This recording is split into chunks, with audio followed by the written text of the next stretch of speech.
Profession है जिसमें education की जरूरत नहीं है, और हम बोलते हैं कि यार यही तो हमारी सबसे बड़ी खूबी है कि यहाँ कोई एंट्री बैरियर नहीं है, कोई एजुकेशनल बैकग्राउंड नहीं चाहिए, कोई किसी तरीके की फाइनेंशियल बैकग्राउंड नहीं चाहिए। तो हम क्या बैरियर तो नहीं बना रहे हैं कहीं, अगर हम एजुकेशन की बात कर रहे हैं डायरेक्ट सेलिंग के अंदर। आज हम जो हिस्टोरिकल सिंपोजियम और जो पैनल डिस्कशन है वो हम यहाँ देखेंगे। आप देख रहे हैं 5 चेयर्स लगी हैं।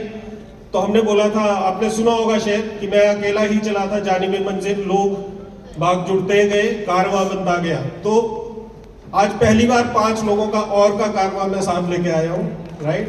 पहले हम अकेले ही एजुकेशन को रिप्रेजेंट करते थे, और आगे के लिए क्या है ये हम बात करेंगे। सेट्सा क्या है ये बताना जरूरी है। सेट्सा बताने से पहले centre of excellence for direct selling in academics, ये पूरे एशिया की पहली ऑर्गेनाइजेशन है शूली यूनिवर्सिटी के अंदर जो डायरेक्ट सेलिंग पे रिसर्च करती है। क्या करती है? रिसर्च करती है। पूरे एशिया की पहली ऑर्गेनाइजेशन है, राइट, विश्व में दूसरी है। अब रिसर्च का मतलब क्या होता है? कई बार हमें लगता है कि डायरेक्ट सेलिंग में रिसर्च की क्या जरूरत है। मैं आपको बताता हूँ रिसर्च होती क्या है।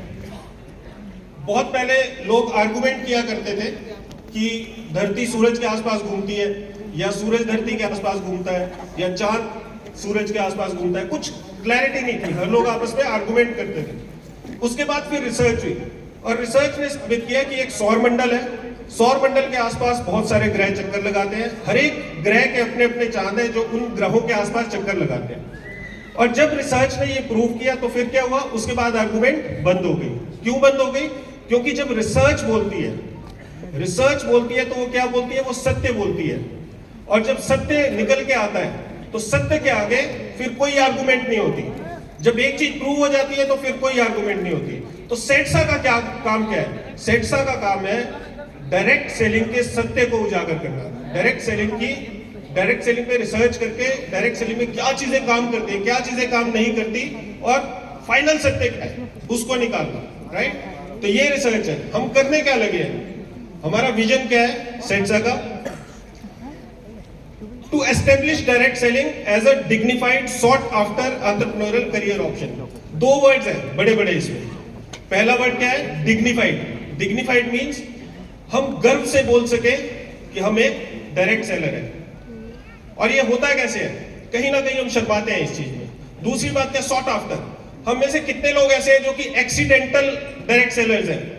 एक्सीडेंटल डायरेक्ट सेलर्स, कि डायरेक्ट सेलिंग मिल गई कहीं से, हम ढूंढ नहीं रहे थे, मिल गई।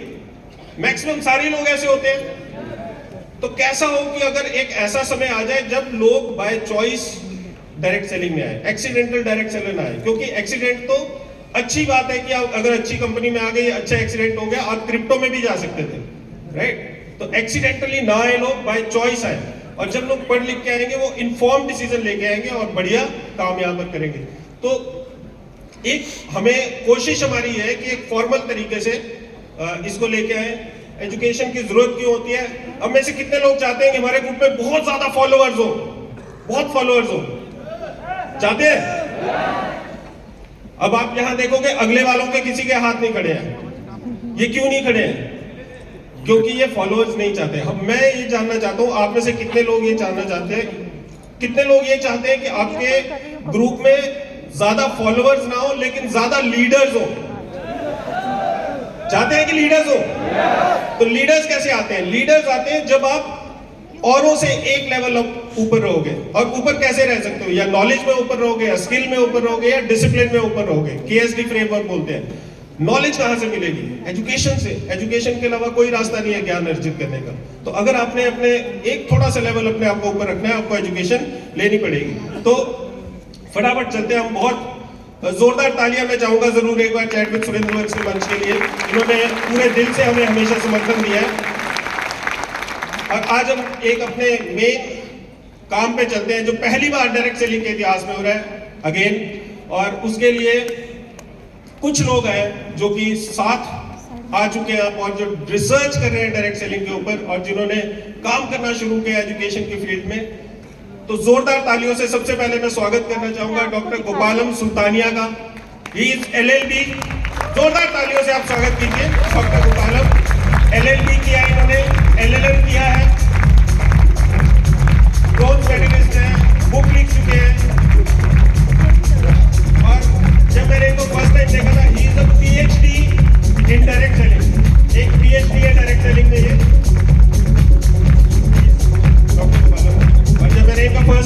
फील्ड देखा तो मुझे इतनी खुशी हुई कि कोई और अब लोग मशाल लेके चल पड़े आगे, राइट।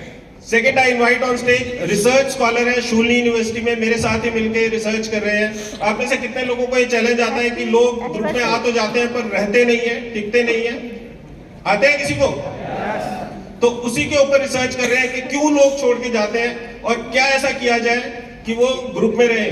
जोरदार तालियों से स्वागत कीजिए मिस स्वाति जोगी का, जोरदार तालियां से। ओके, एक मैनेजमेंट में टर्म होती है कंज्यूमर बिहेवियर। बिहेवियर ह्यूमन जो स्टडीज होती हैं वो बहुत कॉम्प्लेक्स होती हैं, क्योंकि आदमी बड़ा कॉम्प्लेक्स है, आदमी कब क्या करेगा कुछ पता नहीं चलता। तो वैसे ही एक डायरेक्ट सेलर का जो बिहेवियर है उसके ऊपर स्टडी कर रहे हैं। डायरेक्ट सेलर बिहेवियर, सेलिंग में जो कंज्यूमर बिहेवियर है उस पर स्टडी कर रहे हैं। असिस्टेंट प्रोफेसर है, गवर्नमेंट कॉलेज में पढ़ाते हैं और साथ साथ में पैशनेटली पीएचडी कर रहे हैं डायरेक्ट सेलिंग के। स्वागत कीजिए मैम ज्योति सिंह का।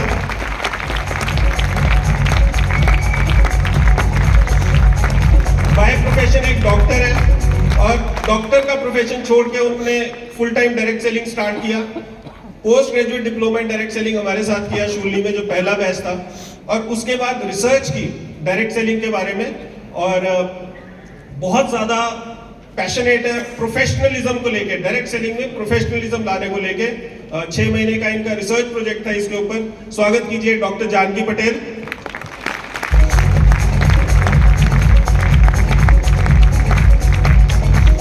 और finally again post graduate diploma in direct selling के स्टूडेंट है, 2 हैट पहन के चलते हैं। दूसरी बात इनके साथ ये भी एक बहुत अच्छी बात है कि डायरेक्ट सेलिंग टुडे, राहुल भाई यहाँ बैठे हैं, डायरेक्ट सेलिंग टुडे में भी अपनी सेवाएं दे रहे हैं और कंसल्टेंसी है बहुत बड़ी ये चलाते हैं। उसी में एक ये अपना डिजिटल एनालिस्ट का रोल भी ये निभा रहे हैं और पोस्ट ग्रेजुएट डिप्लोमा के स्टूडेंट भी है। स्वागत कीजिए दीपेंद्र तिवारी का। योगराज जी यहाँ बैठे सारे।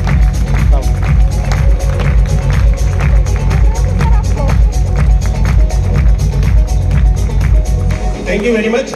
और हम थोड़ा सा मैं आपके साथ इनको रूबरू करवाता हूँ और इनकी रिसर्च के बारे में ये आपको बताएंगे थोड़ा सा कि हम क्या रिसर्च ये कर रहे हैं। आपको एक और चीज़ बता दें कि इनके जो भी रिसर्च का जो पूरा का पूरा एक क्रक्स है वो बाहर हमने पोस्टर्स के फॉर्म में लगाया हुआ है। आपको मैं जरूर रिक्वेस्ट करूंगा वहां पर जाके विजिट किए। तो डॉक्टर गोपालम आपसे स्टार्ट करते हैं। और डॉक्टर गोपालम, आपने स्टडी किया है इंडिया में जो रूल्स और रेगुलेशंस है, जो लॉज है, और जो विश्व में जो लॉज है, डायरेक्ट सेलिंग कह रहा हूँ, तो इनका आपने एक जबरदस्त कंपैरेटिव एनालिसिस किया है। इसके लिए सबसे पहले तो आपका हार्दिक धन्यवाद। तो मैं चाहूंगा आप जनता को थोड़ा सा बताइए, हमारे जो डिस्ट्रीब्यूटर हमारे यहाँ पर एकत्रित हुए हैं उन्हें बताइए कि इस कंपैरेटिव एनालिसिस में आपका क्या क्रक्स निकला और क्या ये इतना इंपॉर्टेंट क्यों है जो रूल्स की हम बात करते हैं, लॉज की बात करते हैं। Friends, very good afternoon to everyone, and thanks to this stage, chat with Surinder Vaz. Sir ये बेसिकली ये जो डायरेक्ट सेलिंग इंडस्ट्री है इसके लिए मैं कहना चाहूँगा ये widely discussed but least understood. इसके ऊपर चर्चा और बातचीत तो सब लोग करते हैं लेकिन समझते बहुत कम हैं। और मैं मेरे परिवार की 2nd generation direct selling industry में, तो हमेशा मेरे मन में ये चीज़ चलती थी कि इसको लोग एज अ डिग्निटी या करियर ऑप्शन जब आप बताते हैं आप डायरेक्ट सेलिंग कर रहे हैं, पूछते और क्या कर रहे हैं, व्हाट एल्स। सो यहाँ पे कुछ रिसर्च या कुछ गवर्नमेंट कुछ इनिशिएटिव क्यों नहीं लेती है, और उस चीज़ से मैंने इसमें पीएचडी करी। और जो मेरी पीएचडी रिसर्च में सामने आया कि ग्लोबली इसके ऊपर अलग अलग कंट्रीज ने, यूएस में, यूके में, सिंगापुर में, थाईलैंड में, मलेशिया में इसके ऊपर स्पेसिफिक लॉज हैं और इंडिया में क्या लॉ है, इस पे मैंने कंपैरेटिव स्टडी करी और कैसे हम लोग ग्लोबली वहाँ से बेटर प्रैक्टिसेस अडॉप्ट करके इंडिया में कैसे इम्प्रोवाइज कर सके। क्योंकि जहाँ पे एक अच्छी रिसर्च के बाद में अगर प्रॉपर लॉज होते हैं, सरकार समर्थन करती है, जो चीज़ मेरी रिसर्च में आई, आप लोग जब बाहर पोस्टर देखने आएंगे तब मैं आपसे रूबरू जरूर बात करूंगा, आपको डिटेल में जानने को मिलेगा। तो जहाँ पे सरकारें इसके ऊपर प्रोत्साहन देती हैं, प्रॉपर लॉ लीगल फ्रेमवर्क होता है, तो वो इंडस्ट्री आसमान छूते देर नहीं लगाती। सो ये एक मेरी रिसर्च से निकल के आया है। Thank you doctor Gopalam. Swati आप पे चलेंगे। तो आपका भी बड़ा इंटरेस्टिंग टॉपिक है और हम में से सभी लोग इस समस्या से जूझते हैं कि डायरेक्टर लोग आ तो जाते हैं डिस्ट्रीब्यूटर ग्रुप में, लेकिन वो टिकते नहीं है ना, थोड़े समय बाद कभी इधर उधर चले जाते हैं या कई बार छोड़ देते हैं इंडस्ट्री को। तो आपकी जो स्टडी है वो इसी के अराउंड रिवॉल्व करती है। तो आप अपनी स्टडी के बारे में थोड़ा सा बताइए कि उससे कैसे हम इसका समस्या का समाधान ढूंढने की कोशिश कर रहे हैं। जी, पहले तो हमने ये देखा था कि डायरेक्ट सेलिंग कौन कौन सी चुनौतियों का सामना कर रही है। लास्ट कुछ डेकेड्स में इंडस्ट्री ने बहुत सारी चुनौतियों का सामना किया है। पहले गाइडलाइंस नहीं थी, रूल रेगुलेशंस नहीं थे। लोगों का ये मानना था कि डायरेक्ट सेलिंग इंडस्ट्री और पिरामिड स्कीम, पॉन्जी स्कीम एक ही है, और कहीं ना कहीं बहुत ही नेगेटिव परसेप्शन रहा है लोगों का। वैसे ही कुछ लोग ऐसे भी थे जो इंडस्ट्री में आते थे, इंडस्ट्री में कुछ समय व्यतीत करते थे और इंडस्ट्री को छोड़कर चले जाते थे, बहुत जल्दी छोड़कर चले जाते थे, और वो लोग एक नेगेटिव परसेप्शन इंडस्ट्री का लेके जाते थे। तो जो हमारी रिसर्च है ये इसी पे ही है, क्योंकि देखिए चुनौतियों का सामना करने के साथ साथ उसका सॉल्यूशन निकालना भी ज़रूरी है। गाइडलाइंस आने से, रूल्स रेगुलेशन आने से एक हिम्मत मिली है इंडस्ट्री को, वैसे ही जो और चुनौतियां हैं उसका समाधान निकालने की हम भी कोशिश कर रहे हैं। जो मेरी रिसर्च है, हमारी रिसर्च है, इसके जरिए हम उन तथ्यों के बारे में, उन फैक्टर्स के बारे में बात करेंगे जिसकी वजह से कोई भी इंडस्ट्री को ज्वाइन करता है या फिर छोड़कर चला जाता है। इससे इंडस्ट्री और जो डायरेक्ट सेलर्स हैं या मैं कहूँगी लीडर्स हैं, उन दोनों का ही फायदा होने वाला है। लीडर्स को समझ आएगा कि किस तरह से हम अपने डाउन लाइन को अपने साथ लंबे समय तक जोड़े रख सकेंगे, ऐसा हमें क्या करना चाहिए और ऐसी कैसी कौन सी रिक्वायरमेंट्स हैं उन लोगों की, उनकी डिस्ट्रीब्यूटर्स की, कि उसको फुलफिल करेंगे तो वो हमारे साथ लंबे समय तक रहेंगे। और जो इंडस्ट्री को जो हमारा ये जो रिसर्च का रिजल्ट है वो एक तरह से सजेशन देगा, उन्हें समझ आएगा कि उनके डिस्ट्रीब्यूटर्स उनसे क्या चाहते हैं, डायरेक्ट सेलर्स उनसे क्या चाहते हैं। जब उन्हें ये पता लगेगा कि अच्छा इन चीज़ों से डिस्ट्रीब्यूटर खुश है और इन चीज़ों से डिस्ट्रीब्यूटर नाराज़ है, तो कहीं ना कहीं वो अपने आप को और बेहतरीन करने के लिए उन पर एक्शन ले सकेंगे। तो यही सर मेरी रिसर्च है। Thank you, thank you. तो आप लोगों को लगता है कि इस रिसर्च से हमें फायदा होगा या डायरेक्ट सेलिंग इंडस्ट्री को फायदा होगा? राइट। तो मैं आपको एक और चीज बताता हूँ, इंडस्ट्री को तो फायदा होगा, लेकिन कई बार हमें लगता है कि इंडस्ट्री का फायदा तो हो रहा है, चलो मेरा क्या फायदा है ना। हम अपने फायदे को इतना नजदीक से देखने लग जाते हैं कि हम बड़ी पिक्चर भूल जाते हैं। स्वाति स्ट्रगल कर रही है अपना क्वेश्चनर भरवाने के लिए 6 महीने से, लेकिन क्वेश्चनर लोग नहीं भरते। हमें 500 लोगों का मतलब क्वेश्चनर भरते हैं, वो क्वेश्चनर 500 लोग नहीं भर रहे हैं। तो आप में से भी कुछ लोगों को क्वेश्चनर मिला होगा, मेरी रिक्वेस्ट है कि आप उसको भरिए ताकि हम नए से नई रिसर्च लाके नए से नए सॉल्यूशन इंडस्ट्री को दे सकें। इंडस्ट्री है तो हमारी कंपनी है और हमारी कंपनी है तो हम है, इतना ध्यान रखिए। राइट। तो इंडस्ट्री से ही सब कुछ स्टार्ट होता है। ज्योति मैम, आपने रिसर्च किया है, कंज्यूमर बिहेवियर बड़ा ही फेवरेट टॉपिक है मेरा है, और आप डायरेक्ट सेलिंग में स्पेसिफिकली कंज्यूमर बिहेवियर को स्टडी कर रहे हैं। तो इसमें और ट्रेडिशनल जो कंज्यूमर बिहेवियर, उसमें आप क्या डिफरेंस पाते हैं? आपकी स्टडी किस डायरेक्शन में, थोड़ा सा आप बताइए लोगों को। नमस्कार साथियों, मैं जो रिसर्च कर रही हूँ कंज्यूमर बिहेवियर के ऊपर कर रही हूँ। और कंज्यूमर बिहेवियर जो होता है कि एक जो कंज्यूमर होता है वो किस तरह से रिएक्ट करता है किसी प्रोडक्ट को लेके। और कई बार हम ये गलती कर लेते हैं कि जैसा नॉर्मल ट्रेडिशनल उसमें हो रहा है, कई लोग सेल्स उसी डायरेक्शन में लेके चले जाते हैं, पर ऐसा नहीं है। ट्रेडिशनल मार्केटिंग में आपका डिफरेंट कंज्यूमर बिहेवियर होता है और आपके डायरेक्ट सेलिंग में डिफरेंट, जो कंज्यूमर है आपका डिफरेंट सोच लेके आता है, परसेप्शन उनका अलग होता है। तो डिटेल तो आपको बाहर पोस्टर में मिलेगा, पर थोड़ा आइडिया मैं दे देती हूँ कि कोई भी व्यक्ति कोई भी सामान कब खरीदता है, जब उसको लगता है कि परसीव कॉस्ट जो है उसकी परसीव वैल्यू से कम है या परसीव्ड वैल्यू उसकी ज्यादा है। उसे लगता है कि हाँ मुझे क्या फायदा होने वाला है, वो किसी भी वे में हो सकता है, ठीक है। तो उसको कैलकुलेट करके देन ही will buy the product. And इससे फायदा इंडस्ट्री को क्या आने वाला है, कंपनी को जब पता चलेगा कि व्हाट इज कंज्यूमर वांट्स, तो उसके अकॉर्डिंग वो अपनी स्ट्रैटेजीज चेंज कर सकते हैं उसके अकॉर्डिंग। और जो एज ए डायरेक्ट सेलर हैं, जो डीएसए हैं, हमारे जो एसोसिएट्स हैं, कुछ पार्ट उनको प्ले करना होता है, जैसे आफ्टर सेल सर्विसेज का कुछ और उनको नॉलेज का, वो सारा उनको अगर उस पर स्टडी करेंगे, उस पर वर्क करेंगे, तो वो इजीली इस बिजनेस को आगे बढ़ा सकते हैं। और जैसा आप जानते हैं ये लो चेंज हो चुके हैं, अब हमारा फेवरेबल टाइम आ गया, तो परसेप्शन हमने ही चेंज करना है, आपने और कंपनी ने। कंपनी तो बाद में आती है, पहले आप होते हैं। Thank you, thank you, thank you ma'am. और हम लोग कई बार समझ नहीं पाते हैं कि परसेप्शन से क्या फर्क पड़ने वाला है। जैसे ही डायरेक्ट सेलिंग इंडस्ट्री की परसेप्शन चेंज होगी, इसको एक एक्सेप्टेबल करियर ऑप्शन के रूप में देखा जाएगा, वैसे ही हमारे जो बिजनेस है, हमारा जो हिंदुस्तान आज 11वें नंबर पे है दुनिया में, उसको 1 नंबर पे पहुंचते हुए समय नहीं लगेगा। हम अभी खुश हो सकते हैं कि 19,000 करोड़ की टर्नओवर है, कुछ भी नहीं है, अभी तो शुरू भी नहीं हुआ है। और अब समय आ गया है कि जो लोग सोचते हैं, हम तो सोचते हैं अच्छा डायरेक्ट सेलिंग के लिए, लेकिन जो लोग सोचते हैं इंडस्ट्री के बारे में, वो जो परसेप्शन अब चेंज होने लगी है, राइट। और उसमें एजुकेशन का बड़ा रोल है। डॉक्टर जानकी, बहुत आप पैशनेट है प्रोफेशनलिज्म को लेके, डायरेक्ट सेलिंग में वैल्यूज की आप बहुत बात करते हैं, तो थोड़ा सा नटशेल में आप बताइए हमारे दोस्तों को कि डायरेक्ट सेलिंग में प्रोफेशनलिज्म से क्या फर्क पड़ेगा। जी बिल्कुल सर, जब मैं PG diploma in direct selling Shoolini university से कर रही थी, तब हमारी 6 महीने की इंटर्नशिप थी। उस दौरान मैंने प्रोफेशनलिज्म पे सर्वे किया। और सर मैं पहले ये बताना चाहूँगी कि प्रोफेशनलिज्म क्या होता है और प्रोफेशनल्स को क्या कहते हैं। तो प्रोफेशनलिज्म जो है मतलब कि एक पर्टिकुलर फील्ड में या इंडस्ट्री में अगर कोई एक स्पेशलाइज नॉलेज, ट्रेनिंग और एक एक्सपर्टाइज कर लेता है, उसी फील्ड के अंदर जब वो एथिकली प्रैक्टिस करता है, रूल्स एंड रेगुलेशंस को फॉलो करता है, एक अच्छे एटीट्यूड के साथ, बिहेवियर के साथ, इफेक्टिव कम्युनिकेशन के साथ, जब वो एथिकल प्रैक्टिस फील्ड में करता है, तो उस चीज़ को बोलते हैं professionals working with professionalism, right. तो सर जब जैसे मैं खुद भी एक डॉक्टर हूँ और जब भी मैं अपनी मेडिकल प्रैक्टिस करती हूँ फील्ड के अंदर, तब मुझे भी एक कोड ऑफ एथिक को फॉलो करना पड़ता है और एक रूल्स एंड रेगुलेशंस जो कि सेट किए हैं इंडियन मेडिकल एसोसिएशन ने, उसको मुझे फॉलो करना पड़ता है और कंडक्ट करना पड़ता है।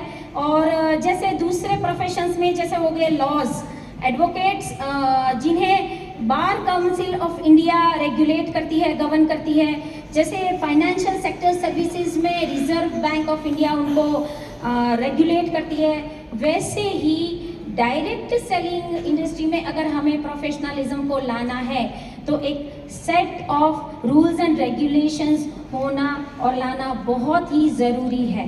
और जब ये set and rules of regulation and laws की अगर बात करते हैं आ गए हैं, तो एक ऐसी सेंट्रल बॉडी जो कि इसको गवर्न कर सके, रेगुलेशन कर सके, उसको भी लाना बहुत ज़रूरी है। तो सर मेरी रिसर्च यही कहती है कि एक डायरेक्ट सेलर अगर सर एजुकेशन देखा जाए तो हर एक फील्ड में बहुत सी जगह पे है, और लेकिन है वो लीडर ड्रिवन, मतलब लीडर जब सफल हो जाते हैं तो अपने हिसाब से वो एक सिस्टम देते हैं और उसी को लेते हुए एक डायरेक्ट सेलर सफल होता है। लेकिन हमारे पास कोई एक ऐसा सिस्टम नहीं है, कोई ऐसा एक सिस्टम जिसमें हम प्रोग्रेशन पाथ दे सके, एक डायरेक्ट सेलर को ऐसा फील करवा सके कि वो हमारे साथ एक मतलब कंपाइल फील करवा सके और वो 100% इसमें सफल हो जाए।